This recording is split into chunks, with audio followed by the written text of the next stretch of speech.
coming to you live from Steve's studio in Port Joe Smith in the Arachnid Quarantine Zone. It's Nothing Ventured, Nothing Game. I'm your host, Jared, and today I'm joined by Steve. Yo. And Fabio sends his love. He was not allowed out today.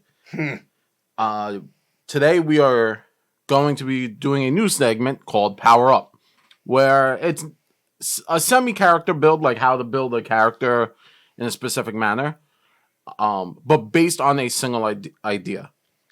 This idea today was brought to us by Fabio. He made a character. He basically said, I want to use Aid. How can I use the Aid action and make it viable consistently and build a character that isn't a bard or one of those typical, like a cleric or a bard, where you have your typical, oh, this is your support class. Me and Steve both built level 10 characters. We went from 1 to level 10.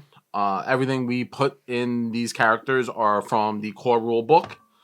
Ish. I don't think we went too far outside the core rule book. Well, it might be either. There may be one or two feats that were from Lost Omens or Gods of Magic. Yeah. But there may be only one feat. Most of the stuff is actually in the core rule book. Yes. So, if you go to page 470 in your core rule book. Okay, class. You'll see on page 470, Aid. What is Aid? Quick reference. It's a reaction. But how do you use it? How do you use the reaction, right? Everything has to have a trigger. Mm-hmm. Your trigger is an ally is about to use an action that requires a skill check or an attack roll. So you can use Aid to assist your partners in your attack roll. Most of the time, Aid will be done, I want to say in our game, it's 80% on skill checks, maybe 20% attacks. Most of the time. Because most people are doing their own thing in combat. Yeah. So, how do you use Aid? Unlike taking a reaction, and this is why I like, so you have your 3 action system. When you ready an action, you have to soak up 2 actions. Yeah. For Aid, it's a reaction, and it only actually eats up 1 action. You have to ready it, quote unquote, ready it, by telling your DM, hey, I want to aid so-and-so on their skill check, the thief to pick by doing A, B, C, or D.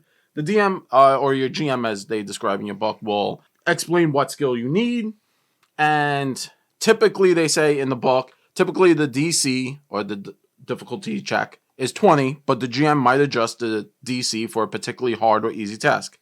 Most of the time, you're looking at a +4, -2 situation. I know for me, if you have the really handy-dandy GM screen, it gives you the difficulties plus and minuses. So it can go +2, +4 for hard, very hard, and then it gets to the extremes. And then it's like -2 and so forth. So what happens when you use Aid? Well, you have your 3 degrees of success, because failure is just failure. Normally, nothing happens. Nothing happens. So on the success, you grant your ally a +1 bonus to their triggering check. Mm-hmm. Critical success, you get a +2 to the triggering check. If you're a master with the check you attempted is +3, and if you're legendary, it's +4. Yeah. So the only difference of having a higher skill is the results of a critical success. Yes, and failure is a critical failure. You cause them to take a -1 on their check. So with that out the way. So the cool thing that you guys might want to consider if you're trying to use the Aid action in your game, there's a lot of times in our game, and I've been guilty of it too, like, man, I have this 3rd action. I don't know what to do with it. I'll just throw that -10 attack in the wind and just hope for a 20. And there's other ways where, like, oh, instead of doing that, you can go, hey, I know that, we've already played 3 rounds of combat. Yeah. I already know that Fabian's going to go after me, and I know he's been having trouble hitting this thing because he needs to roll an 18. Yeah. Because, man, this thing's got a crazy AC. Okay, well, instead of throwing that crazy attack out, I'm going to try to roll an Intimidate to help him. Mm-hmm. So you don't necessarily have to roll an attack roll to help somebody attack. You can roll, because in general, if you're trying to attack someone, the multiple attack penalty might kick in. Mm-hmm. So you can go, man, well, I'm going to try to use my Intimidate check to try to mess that guy up to give that +1 or +2 to the person's next attack. So you don't always have to use an attack. You can use other skills. You can use athletics to try to you can use athletics to try to trip somebody. You're not actually tripping them, but you're giving the person a benefit. Yeah, you could like kick dirt into their eye. Yeah, which isn't an it's attack. a rack attack. You're not trying to do damage. You're not trying to permanently blind somebody, but you're getting that +1 or +2 benefit, which might be enough for that person to get that hit or to push the person over to get a critical. Because I know sometimes we're like, oh man, I rolled that 15. I was 1 point off from that critical hit. Yeah, that the aid could make that much of a difference. Me and Steve both took 2 different approaches on building this character. If you're listening to this in the far-flung future of July, there will be new races out in the Advanced Player's Guide. This is not July. Yeah. This is... I went with the route of a fighter, ranger, hybrid. Oh, okay.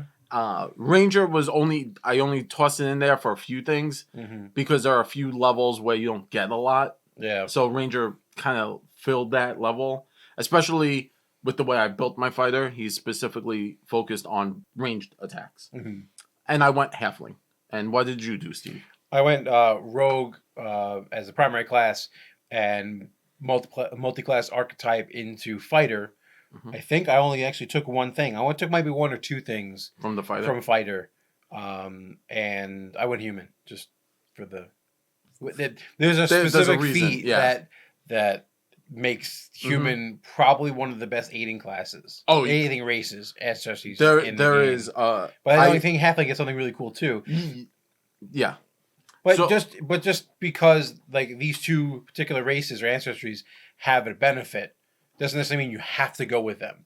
There's multiple different ways of getting bonuses and just helping out your party, not necessarily having to be the best optimal thing that you have to pick. And that's the point of this is you're not my build is in no way optimized for a lot of things. They can handle themselves in combat. They have a good amount of dexterity and strength mixed in with wisdom.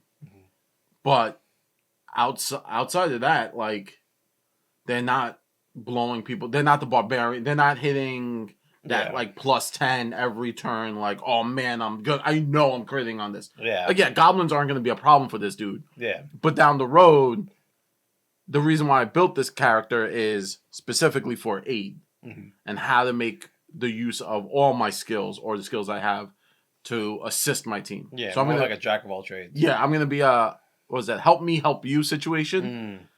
And none of us did Bard. You could do Bard. We actually talked about mixing in Bard, but I was like, hey, let's stay away from Bard because everyone kind of associates Bard with the support. That's kind of like their thing. That is kind of their thing. Talk to your Bard. Consult your local Bard when building one of these characters because they might get mad at you, depending on what you do. If your aid action gets hard for more than 4 hours, just consult your local Bard. Yes.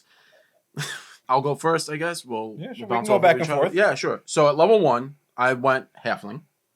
I took the general background field medic. I wanted that battle medic early on. Halflings already come with that +1 to wisdom and con. Wisdom and dexterity. Sorry. I was thinking different. And I took my free ancestry ability at strength.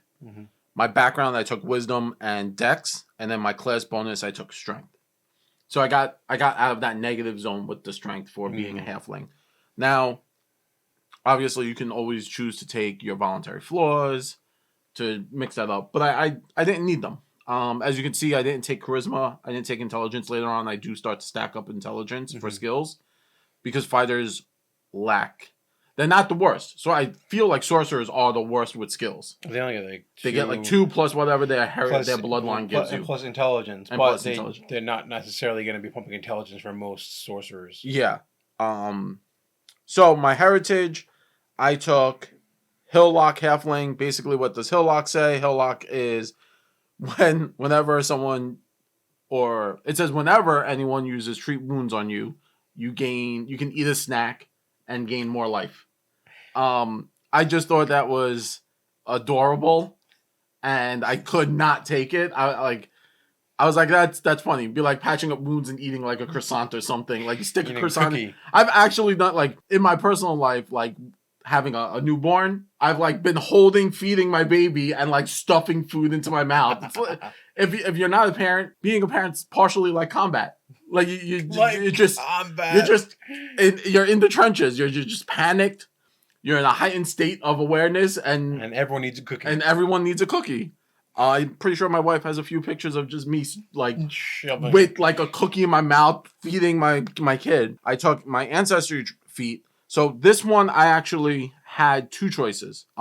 Cooperative nature. Oh, sorry, that was human.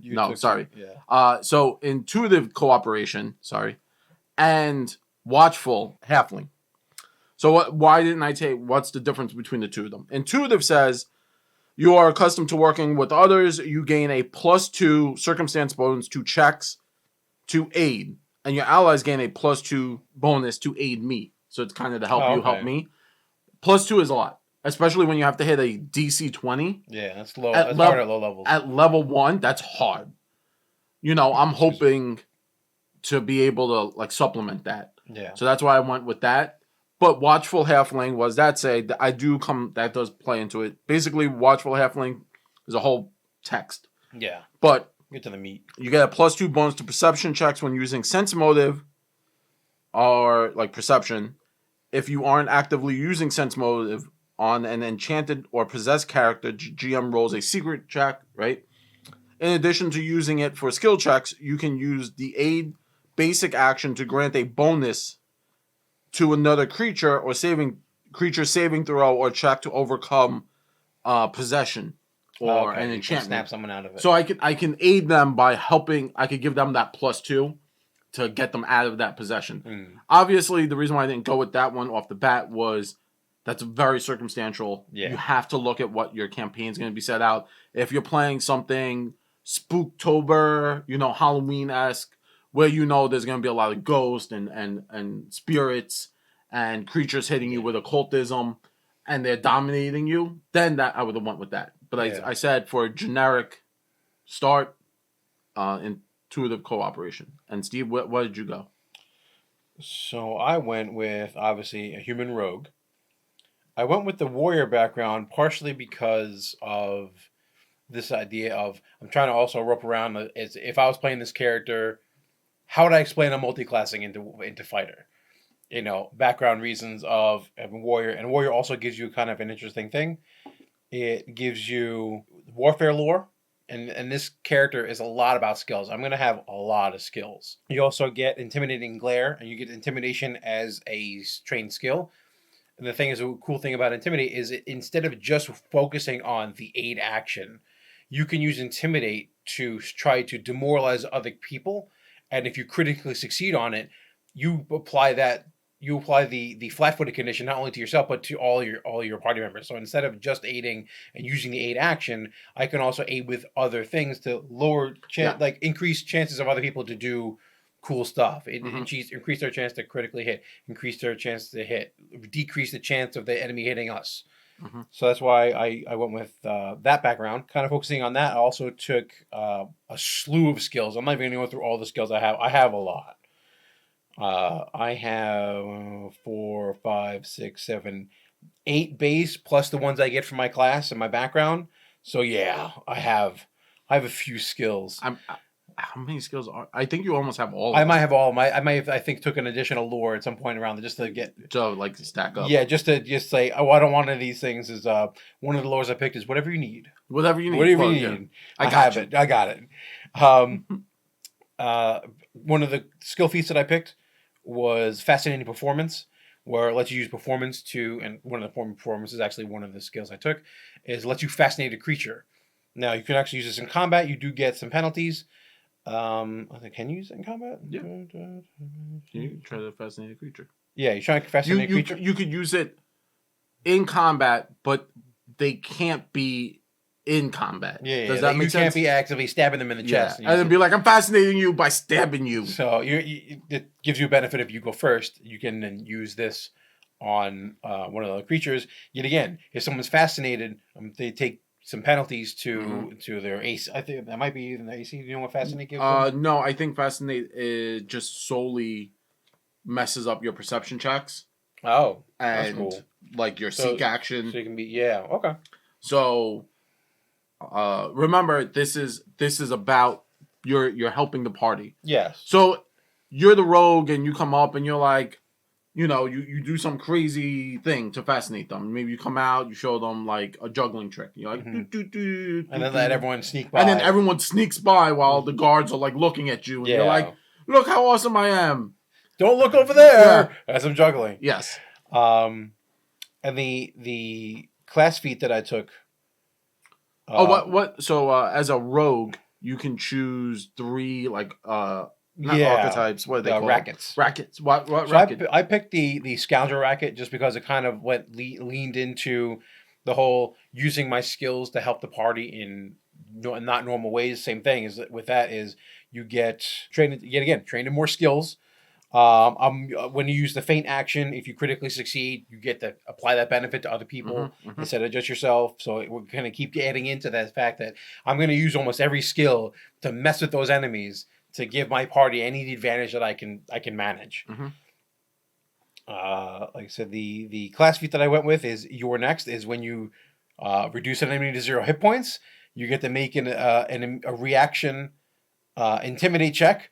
You get a +2 to demoralize another person. Yet again, going into this idea of everything that my character is doing is to just mess with and demoralize and mess and f with the enemies to let my friendlies to be able to do basically whatever they want. Mm-hmm. I was able to also take the I also took cooperative nature. Yet again, I can add +4 to aid checks, which There just you is go. just a flat +4 to directly aid. Hey, I don't have anything to do right now. My party's kind of doing their thing. Just throwing a random aid in there. So spend an action. Say I'm helping this guy out. I'm throwing a rock right at this guy. Oh, okay.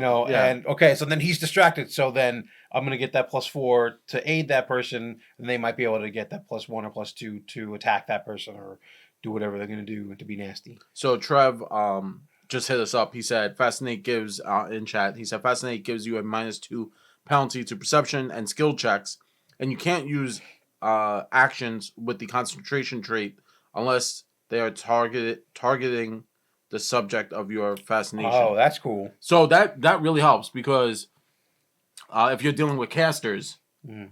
a lot of this stuff is concentrate. The wizard who's trying to be invisible, you can't concentrate on being invisible Yeah. because you're just enamored by the juggling skill of The mighty juggler. the mighty juggler, which I think is pretty awesome. So moving on to level 2, I took dubious knowledge. I did not find a better Yeah. feat at level 2. I know I could have taken like Die Hard. I'm a fighter, right? Oh, sorry. At level 1, I did take point blank shot. Mm-hmm. I'm going ranged. Yeah. Point blank shot was They were both going in a ranged direction. yeah. So dubious knowledge. The reason why I took dubious knowledge was, let's say I think Fabio has done this to me a few times in our campaign, in our Rise of the Runewords campaign.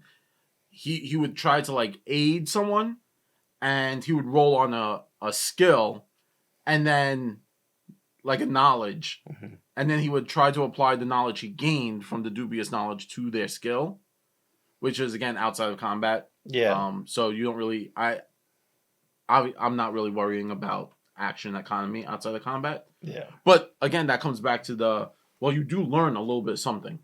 So can I help my friend over here because I just learned, that flail snails are monsters and they have flail eyes that hit you, but their shell is also made out of like plaster Paris, right? Now I'm able to say, oh, well, I'm going to use that lore I just got to aid that person on that aid check. Yeah. And this is the reason why I went level 2. Clearly, fighter, level 2. What class feat am I taking? Assisting shot. What does assisting shot do for you, Steve? Well, you can use the aid action with a ranged weapon. Instead of being within reach of the target, you must be within maximum range of the target. An assisting shot uses the ammunition and incurs penalties just like any other attack. So I could be at range with my bow and give aid to a player. And how am I doing? Well, I'm going to shoot an arrow, kind of like whiz past his face to like make him startle him. Yeah. And I'm gonna try and give you +1 or 2 on your next attack. And it's a single action. Yeah. So I still have to take the aid action, but then that eats up my reaction, right? Assisting shot doesn't eat up my reaction. Well, that counts as your action during the turn. To get to apply the aid later on. Yep. And I still keep my reaction. Yeah. Which, as a fighter, I have shield block. So maybe I'm using a buckler somehow. I could take my hand off my bow as an action and then raise my shield. So it's like 3 actions. Oh, so you wouldn't have to take the aid reaction then later in the turn? No. Oh, you that's instantly cool. use it. I thought that makes it better than I thought it was. Yeah. You can use the aid action with a ranged weapon. That one's a little confusing. Maybe you still have to use the reaction because it says you use the aid action. Yeah. So why wouldn't you just regularly use it? Kind of comes up. Yeah, I'll have to take a look at that. But that's what I took. I feel that it probably does eat your reaction. They wouldn't have left that in there. They did errata a ranger ability that was going to let you infinitely do things. Let you do things, and I'm pretty sure they found that out. So, what did you get for level 2? For level 2, I went. My class V is fighter dedication, so this is where I'm multi-classing into fighter to be able to get assisting shot, and I think one other thing, which gets me, surprise, surprise, more skills, and also took quick coercion. So I'm already trained in intimidate, and intimidate. So when I do take the coerce action, instead of being a minute, it's an action, which is useful. It's 1 round. Yeah. So instead of being 1 minute, which is 10 rounds, it cuts that time by 10. It divides it by 10. So instead of I could take 1 round and try to coerce somebody. Yeah. Be like, you want to. Yeah. They're like, be like, no, you totally do. Yeah. Or my buddy here is going to put the screws to you. Yeah. So it still can't be done in combat. So it's not like an in-combat thing. But again, sometimes no amount of diplomacy is going to get that information out of somebody. And since I'm getting other benefits, I'm really pumping into my intimidate as well as a few other select skills. That allows me to get more use out of. I'm already focusing on it, so it lets me get more mileage out of it. Mm-hmm. So moving up to level 3. And on the other benefit of being rogue over fighter, at least in the beginning, is I'm allowed to start with skills and expert versus starting in trained. Oh, yes. So I have a head start on a bunch of skills that by level 2 or level 3, or I might have already 2 things that are expert, or maybe even 3 things that are on their way to being expert. That is also very important. We discussed, and I guess we'll discuss with you, we were talking, is it better to have more skills, but lower level of trained, expert, master, legendary, or have higher levels of trained, expert, legend, master? And it turned out that because if we're focusing on aid, the latter is the better choice. Because you'll always be getting those +2s, that +3 and +4 on your critical success.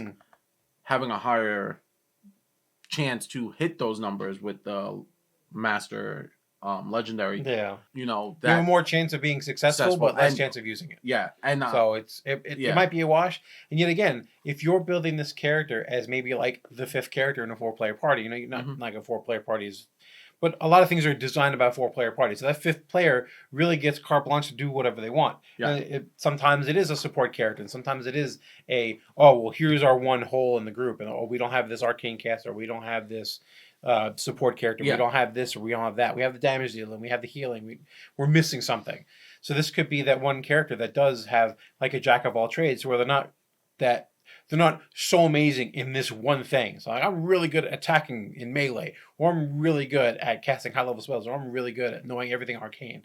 And I can, instead of doing that, I can go, I am trained in almost every skill, or I have abilities in almost every skill that I can, for every situation, have an answer. Yeah. And I think a lot of people, you're kind of like the Gandalf character.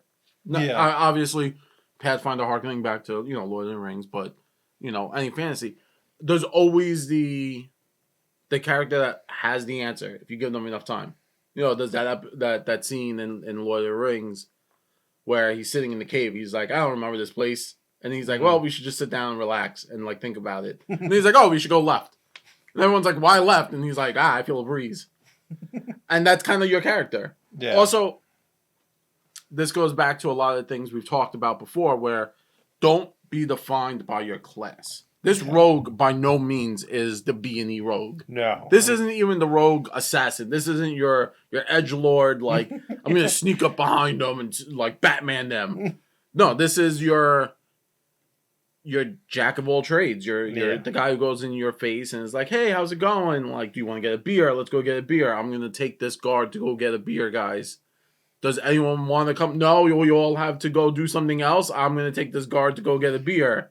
Yeah. You know, and then they break in. Yeah. Then the quote unquote B&E rogue, or in our case, Aid-ling, breaks down the door and can get in and get what they need. Yeah. So you can take skills like athletics and acrobatics and take a bunch of knowledges and take maybe one or two face skills. Yeah. And then be that more of the going in and pick, maybe take thievery, and you're maxing out athletics, acrobatics, and thievery and stealth. Yeah, and not worrying about all the other things. Or you can max out all your face style, like diplomacy, deception, intimidate. Or you can dabble a little bit of both. I mean, this is, I think what it is. I focus on intimidate, and that would be like my one face skill. Yeah. And then I took stealth because what rogue isn't a rogue without stealth? I mean, you can play it, but stealth comes out a lot. All the other rogues make fun of you. Yeah. They call you names behind your back. They call you names. And I took performance because the performance has, number one, it's not a used skill a lot, and it has some bunch of interesting abilities that are quite powerful. Yeah. Like being able to fascinate somebody at low levels. Yeah, at level 1, strong. level 2. Especially if you're thinking about playing the current AP Extinction Curse, where you're coming out as a circus character. Mm-hmm. This is a really interesting character. I feel both characters bring a lot of dynamic. Especially when you're fascinating somebody, you can help out that one character that is in full plate and is a walking tin can that is going to roll that -2 on your stealth check. The person's fascinated, so that to be able to listen to that person, they can't. They have to listen. They have to listen to you too. Yeah. So again, it's not only maxing your other characters in the parties, their benefits. Like, you're already good at hitting things, we're going to make you better. It's also shoring up weaknesses in your party that you may have. Maybe no one's really good. Maybe no one took stealth. Maybe no one took some of these other things. Maybe you're the only who can actually be successful when you're talking to an NPC and trying to get information out of them or coerce them or try to just pull or lie and like something went wrong and now you have to you have to cover for the party. Again, use a variety of situations where you can be shoring up the weaknesses as well as maximizing your benefits. Yeah, this isn't. I think these characters would be valued in any party, but you're not going to be the guy at the bar talking about how you got that nat 20 and rip the goblin's face off and stab the other goblin in the neck with the face of the goblin. That's not your conversation. Your conversation is going to be... remember when I talked to that guy? Yeah. Or remember when I fascinated that group and we all broke in? This character is the Robin. Or the... Not even. That could be... There's going to be... I can see in both scenarios, your character, my character, that this is like everything just went wrong. And that character's like, hey, I'm going to start juggling. Or like I said, he just says the right thing at the right time. Yep. To pull that person's attention or comes up with an interesting way of using their skills and saves the party from a horrific failure. Yes. So moving on to level 3, because we have to go 10 of these. Yep. So level 3, you have your skill increase. I took my general feat. I took Ancestral Paragon. That basically says you could get another ancestry feat. Mm-hmm. What did I take? Took Watchful Halfling. I feel at level 3, you might be dealing with some of those weird things. It was a hard decision because my other choice was going to be Halfling Luck. Halfling luck that's is plus the saves, right? no. Halfling luck says once per day, you fail a skill check or saving throw, you can re-roll the triggering check, but you have to keep it. Oh yeah. Now the reason why I was like this close to taking it was because again, this is a skill check for aid. So if I rolled that 1, I'm not burning a hero point. I'm not burning.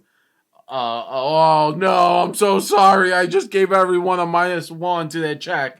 It's. I'm gonna use my luck. Roll. Oh, there's that 19. Yeah. You know, I think depending on where you go, how your campaign's playing out, if you don't see yourself ever coming in contact with like some kind of mind-altering creature, you know, if you're not dealing with occult stuff, if you're not in what's the name of their spooky area in Pathfinder? Well, it's not Last Wall, is it? No, the last one's gone now. It blew up. It blew up. It has like some Romanian name or like the hints of Romanian names. I don't remember. We're terrible Pathfinders. We would get lost on the road. Be like, you know, look for that town. You know what I'm talking about with the name that has a V in it. That has a V in it. Yeah, you gotta go there. But so left turn in Albuquerque. Left turn in Albuquerque. So either one of those, I feel you can. Yeah, you can get away with either one. From. You can get away with either one of those. Yeah, I one think may be a little bit more situational, and one is only frequently once a day. Once a day. So level 4. I took Ranger Dedication. The reason why I went there is while Fighter has assisting shot, you only have to go 2 levels to get it. Then you kind of not struggle, but your focus isn't hitting things. Your focus isn't really hitting things. So I went Ranger. Why Ranger? Hunt prey. It's 1 action, makes it a target. You get a lot of bonuses with that. You get that as soon as you choose that dedication. Also, they get Monster Slayer or Monster Hunter. And that says... That's eventually, right? Eventually, you could take it as like one of your backup feats. And it says the moment you hunt prey, you can do a recall knowledge, which dubious knowledge kicks in on that check. So here, I'm playing more of a, I want to know what's going on, what I'm dealing with, and now I'm going to use that knowledge to aid my friends by saying, now I'm going to take that aid action and say, hey, listen, they're scared of maracas. And you're like, oh, I got maracas. Blang, maracas. That's why I went that way. And the skill I took there, we got a skill increase. We didn't talk about skill increase. Yeah, we did get a skill increase. Sadly, mine is I'm not taking a lot of skill increases. I'm kind of spreading myself out to get more skills. I took additional lore, and I just gave them more lore. There was also an option of taking godless healing, because that gives me more healing when I treat wounds. I would probably, if I was doing this in a real long-term campaign, I would take godless healing. Yeah, it's a little smarter. It's really good. That would be what I would take there. Instead of skill training, I just grabbed another skill. Again, as a fighter, you don't start with a lot.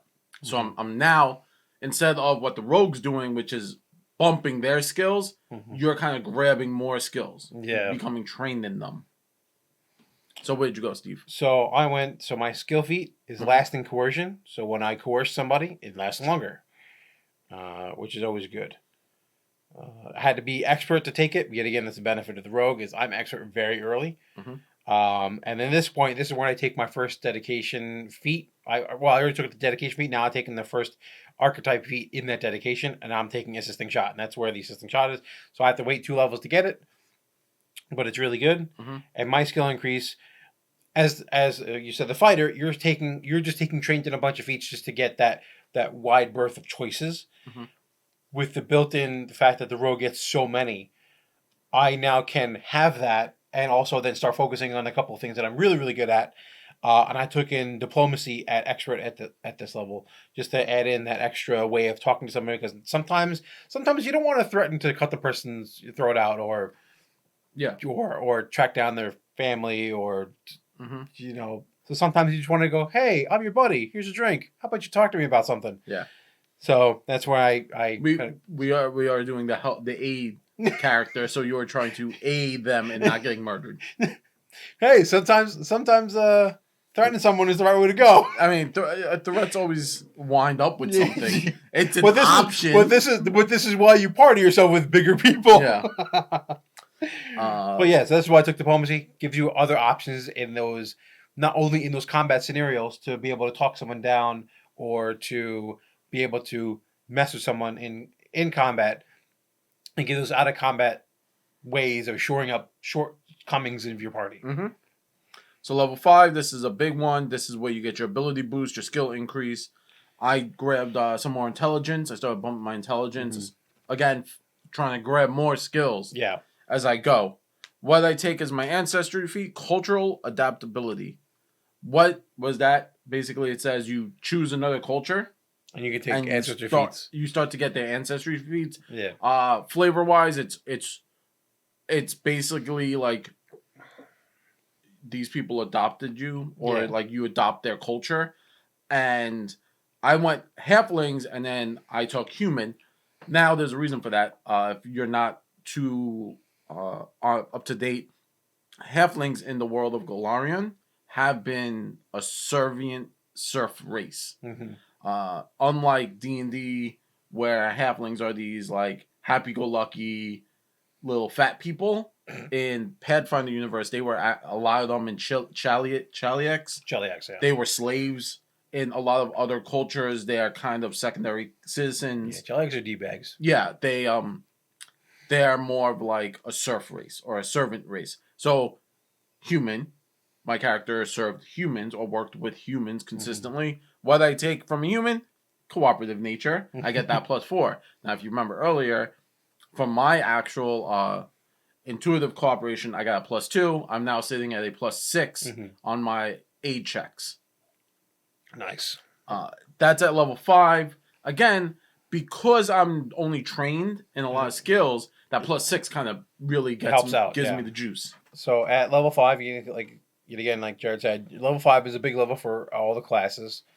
I started shoring up a little bit of to get my stats to where I wanted them, because I needed a little bit of dex, I needed a little bit of strength just to qualify for the fighter dedication, but I also wanted to have 12 intelligence to get an extra skill, and I wanted to have that charisma. A lot of my skills are charisma focused, so I wanted to have that 18 in charisma. To do that, I had to take a voluntary flaw to, I think I took it to strength and wisdom.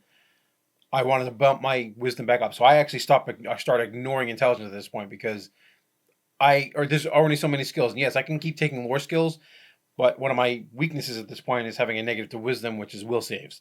So I wanted to shore that up, so I took wisdom, and like I said, I kind of started ignoring intelligence at this point. So it's going to stick to a 12. And yet again, I'm going for breadth of positives instead of having one. I mean, even though I have the 18 charisma, and I can keep bumping it up, there's no reason not to. I can then start, technically on my intelligence skills, I'm only getting a +1, but now on my wisdom skills and my perception, now it's at a 0, and eventually might go to a +1 later on. So yet again, I'm not only shoring up the party's shortcomings and focusing on their expertise, I'm also doing the same thing for myself. I took natural ambition because there really wasn't another good feat that I could take. And I went and took another level 1 feat because I kind of ignored it. I went Trap Finder. Finding traps is always good. And if I have the option, so I get pluses on that, so I don't get, fell in that spike pit trap full of acid and snakes. Hatred and horribleness and snakes. And then my skill feat, I took Battle Medicine just because it's very good. Welcome to the party. Yeah. At this point, I bumped my performance as my skill to expert. Yet again, starting increasing, being able to fascinate people, being able to distract people, you can say I distract people with a rock. I can distract people. Say bad things about his mother. I can distract people by being really nice and trying to throw little mental logic puzzles with diplomacy. Yet again, I can just be dancing and just mess with them. And why is this person dancing? It's a combat. There's a great X coming at their head, and then it goes, oh my god, there's the arrow on my face. There you go. So. Yeah, so yet again, just spreading out those pluses, being able to get these really interesting skill feats to trigger much more often, and also more skills more chance to say, okay, well, in this situation, well, I can't do this, this, and this, but I could do that. And that'll say that I can aid with, this skill doing this thing. Yep. So moving on to level 6. This is where now I'm starting to get my ranger stuff. Mhm. I took basic hunter's trick. I took monster hunter. That was the one I was speaking about earlier, where the focus of your hunt target, now you start to get pluses, and you can start to give those pluses to your teammates. That's cool. Which is fun. My skill feat at that, I took ward medic. Again, I've had that battle medic for a very long time, so I've been using that in combat consistently. If you're kind of new to Pathfinder and you're listening to us, medicine is going to be a skill that gets overlooked and should not be overlooked. Medicine is a definite skill you should at least have 1 or 2 players in your party have and be adequate with. Battle medicine says in combat I can use my treat wounds action, and once a day for that person. For ward medic, basically it says ward medic. What does that say? I have to be an expert in medicine. I'm an expert in medicine. You're studied in large wards and hospitals and such. When you use to treat disease or treat wounds, you can treat 2 targets. If you're a master, you can treat up to 4, and if you're legendary, you can treat up to 8. Why is that important? When you treat, you need 10 minutes per person normally for the medicine check. 10 minutes for you, 10 minutes for you, 10 minutes for you, 10 minutes for you. Now, the reason why I say you should always have at least 2 people, because if you're in a 4-man party, now it's 20 minutes to heal the party. Yeah. It's no longer an hour and a half. Hour and a half. Yeah. Well, I'm assuming. If only one person has it, it's like an hour and a half to heal 4 people. And that slows down. Now you're looking at a DM who either is hand waving or you're getting hit with random encounters. Just defeating the purpose of healing. Yeah. Or you're getting hit with timed. Like, you might be on a time crunch. Like, you got time to sit down to heal because you got to get this parcel to so-and-so. Yeah. Ward medic now makes it go faster. Battle medicine makes it go faster. These are how you shore up. I know in a lot of people they say, well, clerics don't heal as much, or you don't get as many spell slots because of XYZ, and I needed that heal. If you're coming from Pathfinder 1, clerics had this like burst AoE heal naturally. Now you have a heal spell that for 1 action it's a touch, for 2 it's like 30 feet, and for 3 it's like a burst, right? Yeah. So, but you're burning a spell slot. Medicine, you're not burning anything. Well, you need healer's tools and time. Healer's tools and time, yeah. So that's why I went ward medic. So what did you do, Steve? So, what did you take as your class feat? Monster Hunter. Monster Hunter, that's right. Monster Hunter. So I took as my class feat is Battle Assessment. Now, Battle Assessment has got a long list of so good. But it's really cool. Basically, let's see. You can take careful observation during combat, and the GM rolls a secret perception check. Another reason why I wanted my wisdom not to be negative. Of a particular enemy of your choice who is not concealed, and then yet again the GM can apply penalties for distance or extenuating circumstances. On a success, the GM chooses 1 piece of knowledge from the enemy from the list above that they give you, and the list is which enemy weakness is the highest, which enemy saving throw is the lowest, which one immunity the enemy has, or which of the enemy's resistances is the highest. In a tie, the GM can choose at random. If I get a critical failure, that gives you some false information. So this is, again, why you don't want a low perception. On a critical success, you get 2 pieces of information. So you get to get pretty detailed information about that guy's reflex save is trash, or oh my god, we can't. This guy's will save, he's indomitable. Yeah. Or man, he's immune to fire. Don't use fire. And it's like the sorcerer's like, oh no, I have all fire spells. Yeah, you're Trevor, and you decided to just. Well, he's got cold and fire, so it's not Trevor. Well, it's not Trevor. Yeah. Super useful skill. It's not limited to per day. It's just you don't know the result. So it's entirely possible that you go, it's immune to cold, and it just keeps healing from cold damage. It's like, oh no. So it's really useful, really interesting. And it's not just a standard, oh, I rolled this skill check. I mean, in old Pathfinder, funny enough, the battle assessment in Pathfinder 1 was built into every skill check. Yeah. And it was, okay, well, how much I beat the DC, got how many pieces of information is how my DM ran it. And this is kind of built into the rogue feat, and it kind of makes sense to the point that the rogue can see the weaknesses and The chinks in the and armor. chinks in the armor, and oh man, because he's walking in this way or holding himself in a certain way, I know that that's his save, that's his best save. Yeah, so like we need to avoid that or whatever. They have a limp or something, and yeah. Or man, his skin's really really thick, and so fire's probably not gonna do anything. Yeah. So yeah, really interesting skill. Action you can take. Yet again, sometimes you have an action to burn. Well, I could do that, or I could aid, or I could do something else. And the skill feat I chose, surprise, surprise, ward medic for everything he said before. Yes. So moving on to level 7. Level 7, you have your skill increase. What did I do on my skill increase? My skill increase, I took society because again, I'm picking more skills.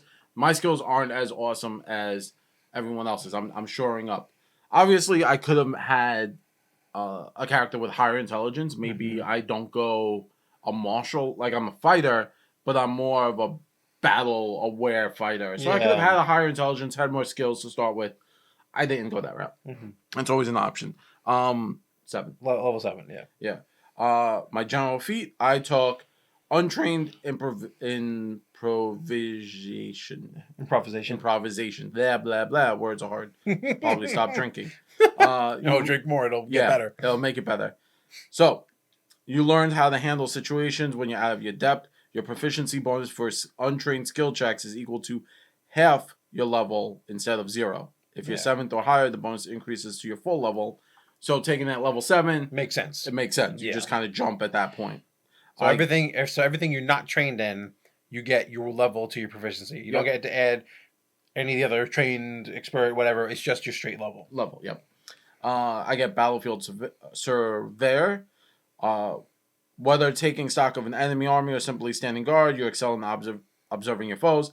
Your proficiency rank for perception increases to master. So now I'm a master with the high wisdom. That makes me really, really good. I have, with my perception, is right now at level 7. Say, plus 17. So that's pretty high. Perception. That's starting. I'm like, plus 17. And in addition, you gain a plus 2 bonus to perception checks for initiative, making me faster to react in combat. That's cool. Which gives me the ability to start to aid, start to assess what's going on faster, and weapon specialization, and that's up to you. That stuff you could start to fill in the gaps. Yeah. Where'd you go, Steve? So I went with the 2 feat. You get a general feat and a skill feat. The general feat I picked was Terrified Retreat. So I had to be master in Intimidate at this point, and I'm already able to pick up masters, because that's where we're going to jump ahead, and that's where I put my skill increase is into Intimidation to become master. So I could take the Terrified Retreat. When I critically succeed on a Demoralize action, if the target is lower level than I am, then the target starts fleeing for 1 round. So you get in, so they're going to possibly going to be dropping something they're holding. They're not hitting the party anymore. They're not doing whatever the mean things that they're doing to the party. So again, just adding into the I can help in a multitude of different ways. And the other thing I picked is Battle Cry. When I roll initiative, I can yell a mighty battle cry and demoralize as a free action during initiative. So immediately I can start the battle demoralizing somebody. Which is good. So yet again, if I critically succeed with that, everyone's getting that benefit. They're flat-footed to everybody. So yeah, it's just stacking upon stacking upon stacking. Yep. Level 8. You get a class feat. I took an advanced hunter's trick. What I take was ranger, and I took scout warning. Again, bouncing into that. Help you, help me, helping everyone. You are about to roll perception for a survival check for initiative. I'm going to roll perception because I got that plus 17. At this time, it's plus 18, plus 2 for initiative. So I'm at a plus 20, and it says I'm about to do this for initiative. So that plus 20. I'm critting initiative. I'm going first yesterday. You visually or audibly warn your allies, giving everyone a +1 to initiative rolls. Depending on whether you use gestures or call out, this action gains either the visual or auditory trait. Yeah. This is probably going to be me yelling. Just, ah! Or something. Or throwing snacks at people. Just, Peanuts! Wake up, Peanuts! And then my skill feat, continual recovery, bouncing into that battle medic, using that medicine skills, those medicine skill checks, consistently in combat, being the aid, helping my party. Yeah. What does that do for you? Continual recovery, expert in medicine. You zealously monitor a patient's progress to administer treatment faster. When you treat wounds, your patient becomes immune for only 10 minutes instead of the 1 hour. Mm-hmm. So normally when you treat wounds, you have to wait that 1 hour. So I'm like, I helped you out, Steve, but guess what? I thought that Cobalt fight was rough, but now we just fought like 3 armies of zombies. So I have to wait an hour to heal you. It's only 10 minutes. Now I'm like, we're faster. We're just moving. We're more precise about what we do. We're a well-oiled machine. So what did you do for level 8? Funny enough, I took the same thing. Oh, told you. You can't go wrong with medicine. No, I was taking the other feat. Oh, you took the other one? Yeah. Oh, that's my ranger. Scout's warning. Scout's warning. I took ranger and rogue can take it. Oh, they can. Yeah. So it's a level 4 feat. Nothing at the higher levels really was calling to yet again, a lot of the things that were higher levels, like, oh, you can do more backstab damage if you're building a melee weapon. You could do more of this things if you're flanking, and generally I shouldn't be in danger. Yeah. Right. Generally, the other people, the fact that I'm not a focused combat character, the other characters will hopefully, at this point, be able to help me out so I can help them out. Yeah. So there was a lot of things. Everything has its place. But a lot of the other abilities weren't really up my alley. Like I said, melee weapon versus range. I'm using a ranged weapon. I could have went with a multi-class feat and took double strike, but yet again, you're burning 2 actions. Yeah. Or I'm burning 1 action to attack twice. Well, my attack's I'm not focusing on the attack. Yeah. I'm focusing on other things. So I'm like, Scout's Warning. Scout's Warning was a really interesting ability. Yet again, it helps me help them. Yes.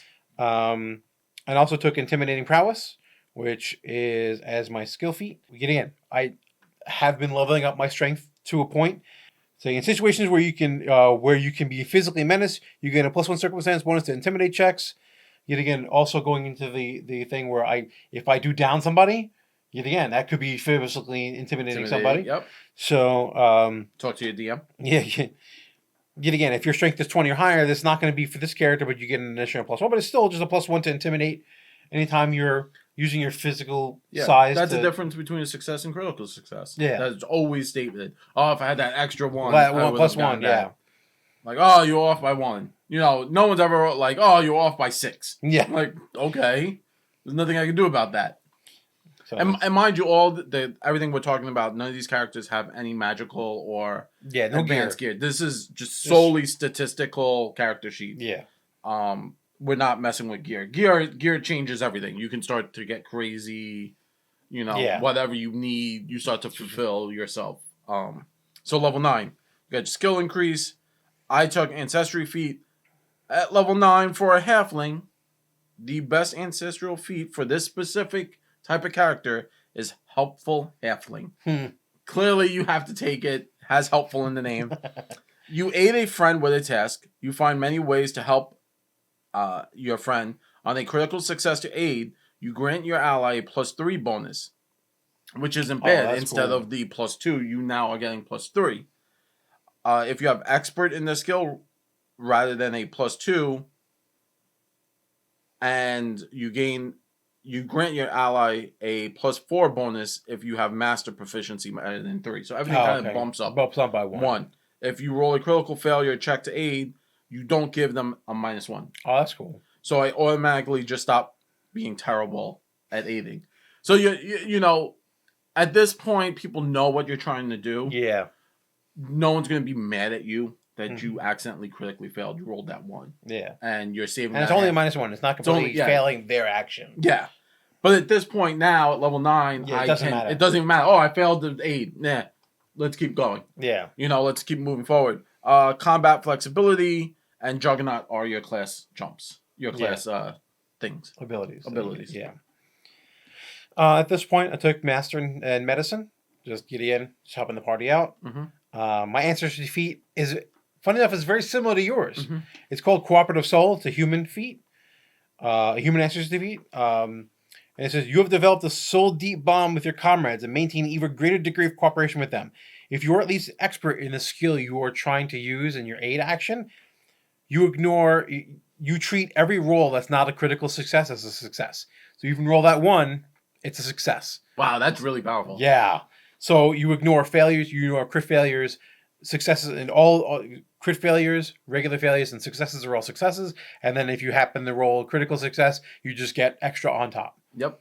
That's really good. So you're always giving that plus exactly. 1. Well, I'm mitigating the minus in a different way of you, as you. But yet again, I also getting the benefit of I'm not giving more of a plus. Yeah. But what I am is I am also making sure that failures give a plus. Yeah. Instead of your failure will still give nothing, your critical failure won't give anything, and then but if you do succeed, you're giving more pluses. Mine's a more of a consistent. I'm always giving the plus, but it's only +1 or +2 or +3 depending on the skill, the rank of the mine of the jump skill. in the intensity of their plus in critical success.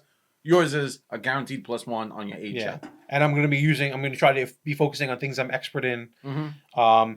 In essence, I mean, I might kind of redesign it, and instead of taking master in some things, I might consider just taking expert in a lot more things. Yeah. That's another way to go about it. But yet again, having that one thing that your character focuses on, especially with having so many skills, is a nice way of diversifying your character, making your character special. So like you're not always helping somebody else. Sometimes you are your own character, and you don't always have to be helping. Even though that's where we're going with this, you don't always have to be helping someone else. Sometimes you can take front and center stage and say, I'm the best at this one thing or this 2 things. Yeah.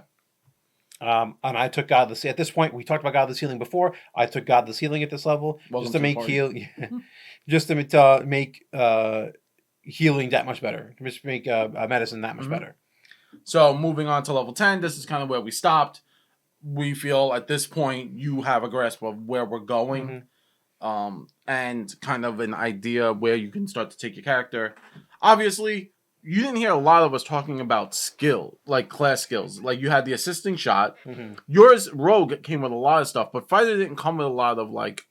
Yeah, I ignored a lot of what the things that they got. Yeah, so because they got a lot of stuff. Yeah, so you can start to, you could take this concept and just put it on top of a sorcerer or a wizard or a Druid. It doesn't have to be, it doesn't have to be a champion and do this. Be a champion and do this, and be a better champion. You could be like I know they got rid of them, but I remember in first Pathfinder you could be a hospice champ paladin. They were specifically focused on like healing. Yes, a hospice champion. That's kind of what this is. You're more about aiding and giving aid and support. You know, it gives a lot of concept for roles of I'm a champion, but I'm not the smite champion, and I'm not I'm gonna break everyone's bonds. I'm a champion who my God says, go out and just give everyone a gold star and help everyone help them help themselves. You know, you could in theory even play like a champion of Torag, and because he's like crafting and.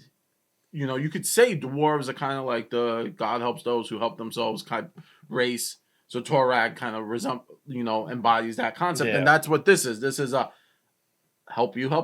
You know. So at level 10, what did I do? You got your ability boost.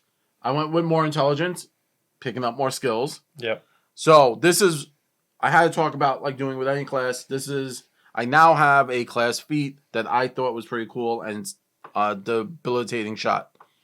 Basically, what the debilitating shot says is, so this is at level 10.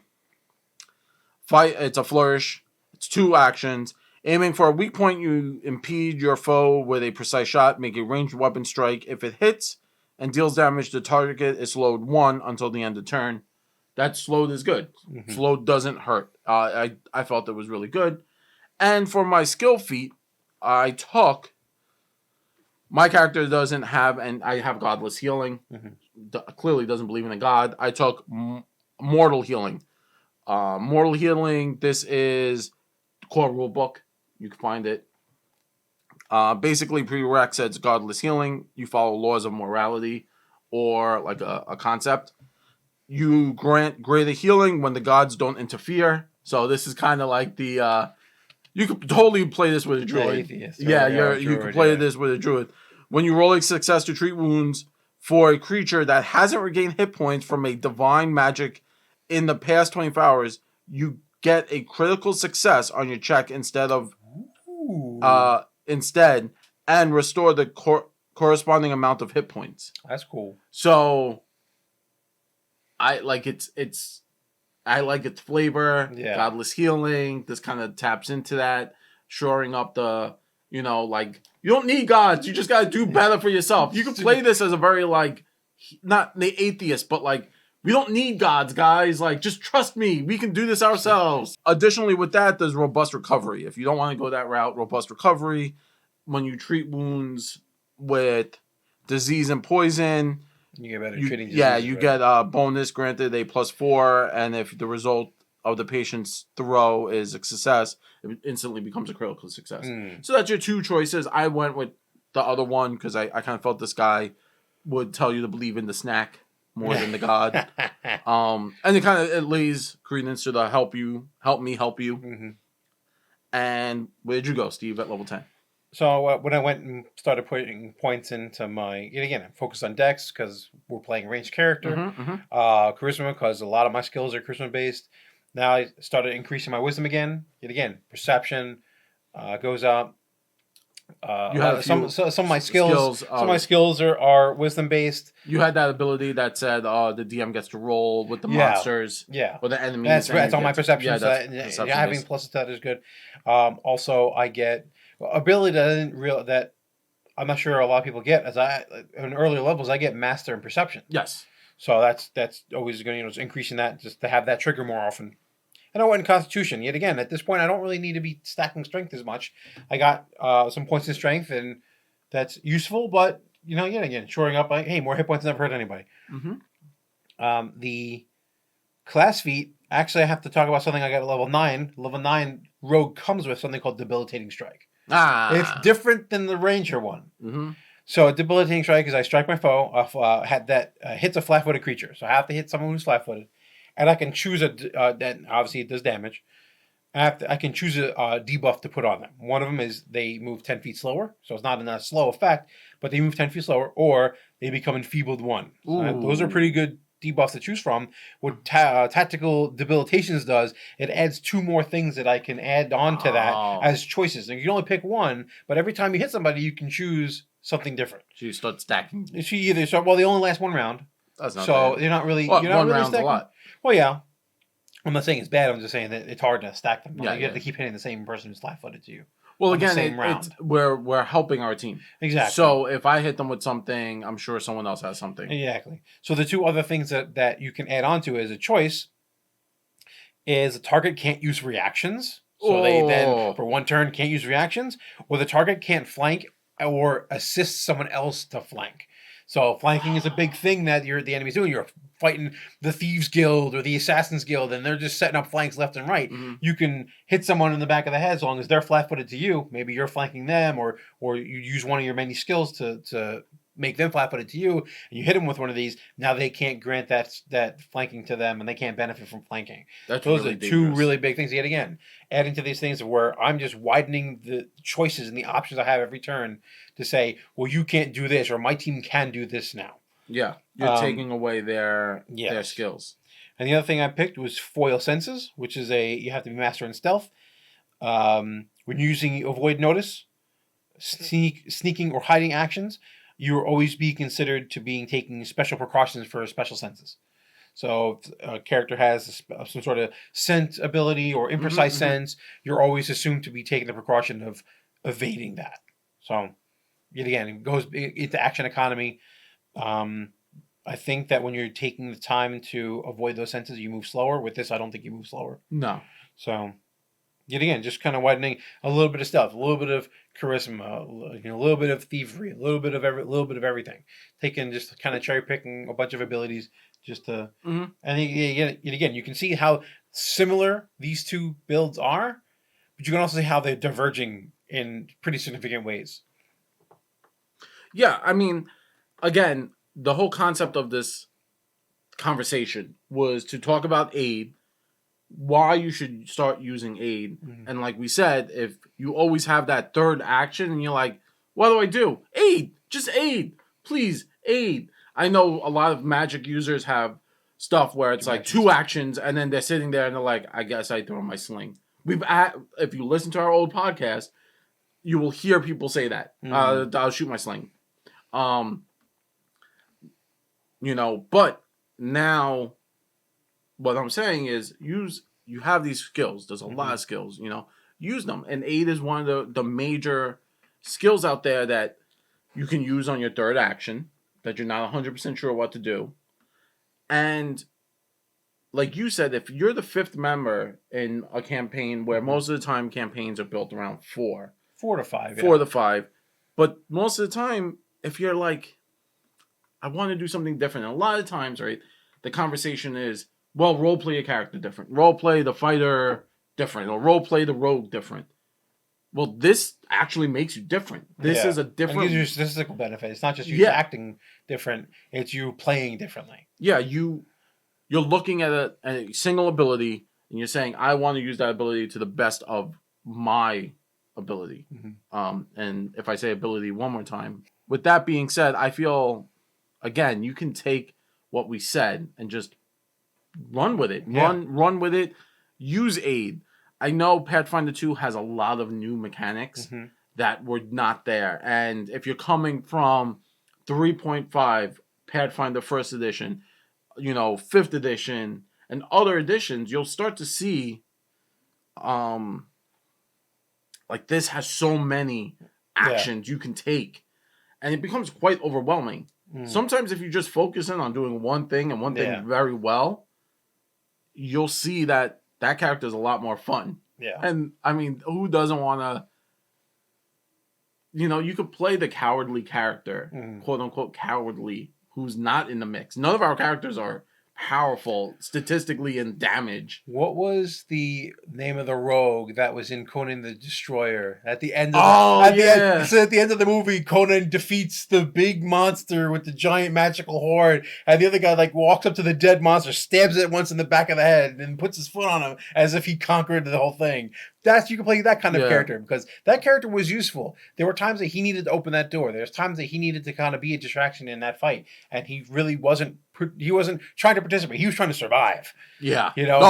But Conan was like, I love fighting, and the woman with the staff. Oh yeah. She was like, I love fighting. She was like, I love fighting, and then you have the wizard guy. He was like, I have magic, and the rogue was like, I'm going to die bad. But I felt he aided. He did give aid. He did. There were times, obviously there were times where he would play the cowardly character and he didn't add anything. And then there were times that he was the clutch character. He was the guy who stepped in and said, well, I'm going to do this one thing because if I don't do it, I die as well as everyone else. Yeah. So he had a direct personal motivation for doing it, but it's still, he decided he didn't just flee and run away. He was there. He was in the mix. Yeah. And aid, you're never, because a lot of times players will get mad. And it's just a game, right? We always say it's just a game, but you're invested. You spend you want to 4, 5, 6 hours a day playing this. And you're like, hey man, I wish you would do something in combat besides hoping to flank or besides this. Like, just please do something else. This is that character. This is that. I'll start to aid my team. I'll start to fascinate enemies and enfeeble this guy and distracting shot that guy and aid that guy over there while the barbarian starts to mop up people. And the other thing is you don't have to build an entire character around it. And you can take aspects of this with any character. Oh, yeah.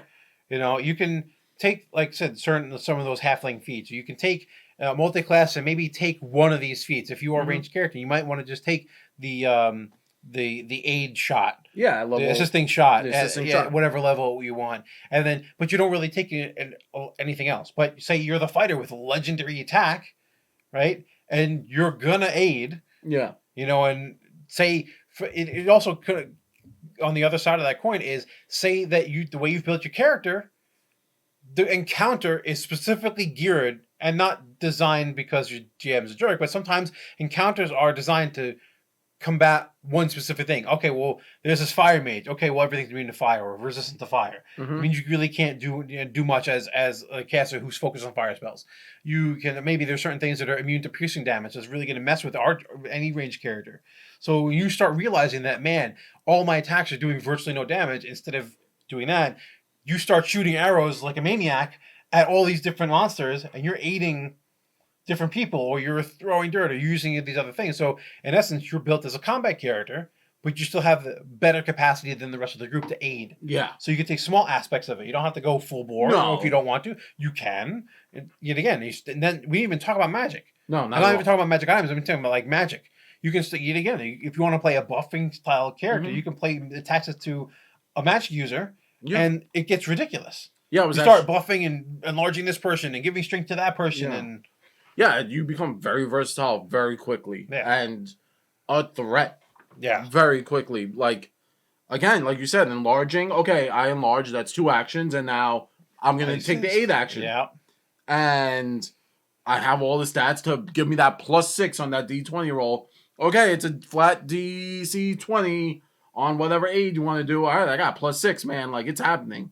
+6 on it, and plus whatever you're using to aid. Yeah. So it's gonna even at these levels, even if you're using one of your lesser statted out skills, +9. it's a +10 or a +9. Yeah. So then plus another 6 on top of that. Yeah.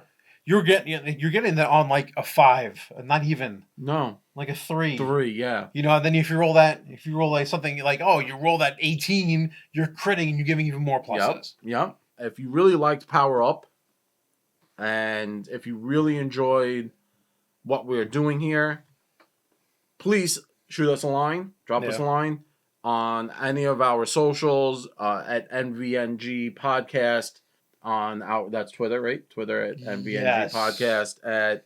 Tina's not here to do this. Tina's not here. Tina, where are you? We need you, Tina. She is furiously typing in chat. She's like, Sam and Maximilian. Twitch Williams, the 2 NYPs. Oh, yeah. Sam Burke and Maximilian. Maximilian Twitch Williams. Yeah, the 2 NYPD. Yep, that's it. Tina's furiously typing. She's aiding me. Quick, aid me, Tina. Thank you for being in chat, Tina.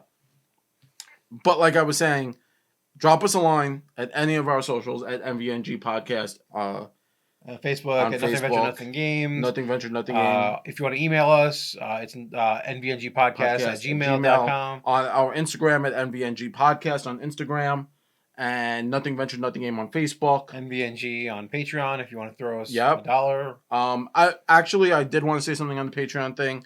To all our Patreon subscribers, thank you very much in these very... to be serious for a moment, on these very crazy times that we're living in right now with the outbreak of the virus. We appreciate everything you've done for us. You will be receiving special stuff in the mail from us to show our gratitude. And we're also going to be putting out a lot more stuff within the next 2 months. If we're not able to stream, we will be moving to probably doing a Discord or some kind of we will get there. We're going to be putting up ramblings for you guys. I'm going to be opening up all the tiers this time to get all of our stuff, because we know if you're dropping us $1, that dollar could be going to something to help you out, but you're instead helping us out. And for that, we love you and we want you to be safe. If you don't got the money, cancel it. Please, by all means, cancel. I know it's weird hearing like one of these Twitch people, the streamer podcast people to scream like, cancel it. No, man, like if you are having hard times right now, please, by all means, do what's best for you and your family. Don't worry about it. Come back in a month or 2 when we're all safe and secure and you can have some fun with us. And you can hit us up. And, we're all having a hard time out there. So don't worry about it. To the people donating, I guarantee you're going to be getting your stuff. You're going to be getting a buttload of pins, because I just got the pin press. So we're instead of just doing the one option, we're going to do all 3 options. You're going to be getting special pins that we run on our stream of our character logos, the Balin logo, the Keiko logo on the stream Logos? with the little symbols. Those are Paizo images. Oh, Those are free use Paizo. they're free use. They are free Free use. use Paizo images. So we will free use them free use them into the ground. into the ground. But with that, please be safe. I am breaking many laws by being here with Steve. But no, there's no laws. There's no laws. Not where we're coming from. Because we love you guys and we love that you support us. And with that, we will start to close up. Yeah, I was just gonna say, with this whole thing going on, there may be some times we miss a stream just because, it's hard to get 7 people together when you're not supposed to congregate in groups of people. We were technically supposed to be 6 feet apart, and we are about like 1.5 feet, 2 feet. Yeah, well, there's a portable hole between us. This is where the 6 feet's coming from. Well, yeah, I mean, this time is this crazy time. This is not something that this isn't just a crazy snowstorm that happens every year. This is some crazy shit that's happening. Yeah, all 50 states have been hit. Yeah, talk about the 50 states, the world. Yeah, the world. I mean, the world's been hit. I got family overseas and in the military. God bless you guys, and please stay safe. Yep. Don't just do what you got to do. Do what you got to do. And with that, we love you. Be safe. And coming to you from Port Joe Smith in the Arachnid Quarantine Zone, I'm your host, Jared, and this is Steve. Yo. And we are Nothing Ventured, Nothing Aimed podcast. Good night. Later.